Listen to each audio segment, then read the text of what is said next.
Xəzər dənizinin suyunun səviyyəsinin həddindən artıq aşağı düşməsi son 30 ildə davam edir. Hazırda azalmanın bütün səbəblərinin müəyyənləşdirilməsi istiqamətində iş aparılır.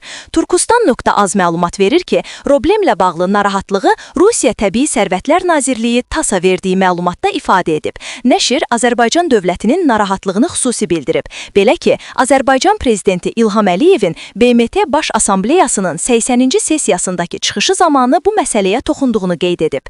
Azərbaycan prezidenti İlham Əliyevin çıxışından sitat, Xəzər dənizi sürətlə kiçilir və bu prosesin əsas səbəbi iqlim dəyişikliyi deyil, ekoloji amillərdir. Hələ 2022-ci ildə Xəzəryanı dövlətlərin zirvə toplantısında Xəzər dənizinin ekoloji vəziyyətinin pisləşməsinə diqqət çəkdim. Bugün vəziyyət daha da pisdir. Dəniz sürətlə daralır. Bu problem iqlim dəyişikliyi ilə bağlı deyil. Əlavə edək ki, prezident İlham Əliyev gözlənilməz nəticələri olan ekoloji fəlakətin qarşısının alınması üçün Xəzəryanı ölkələrin birgə səylərinin zəruriliyini bildirib. O, Azərbaycanın bu problemin həlli üçün BMT ilə sıx əməkdaşlığa hazır olduğunu bildirib. Agentlik qeyd edir ki, həm Rusiya, həm də beynəlxalq alimlərin apardığı araşdırmalar göstərir ki, Xəzər dənizinin su səviyyəsinə əsasən dənizin daxilində buxarlanma və yağıntılar və daxil alan çayların axması kimi iqlim amilləri təsir edir ki, bu da çay hövzələrində buxarlanma və yağıntılardan asılıdır. Eyni vaxtda ekspertlər müvafiq uyğunlaşma tədbirlərinin işlənib hazırlanması üçün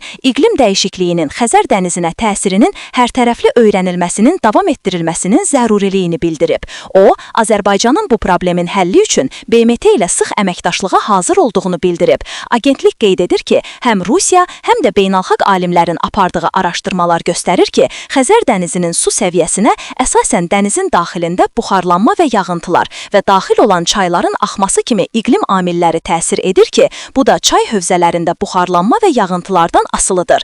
Eyni vaxtda ekspertlər müvafiq uyğunlaşma tədbirlərinin işlənib hazırlanması üçün iqlim dəyişikliyinin Xəzər dənizinə təsirinin hərtərəfli öyrənilməsinin davam etdirilməsinin zəruriliyi ilə razılaşırlar, deyə qurumun mətbuat xidməti əlavə edib. Əlavə edək ki, Azərbaycanın paytaxtı Bakıda və Xəzər dənizinin ləpədöyan rayonlarında yaşayan adi vətəndaşlar da Xəzərin suyunun demək olar ki, gündən-günə geri çəkilməsini daha dəqiq ifadə eləsək, qurumasını müşahidə edir və bu hal aidiyyəti qurumları və yerli alimləri düşündürdüyü qədər vətəndaşları da narahat edir.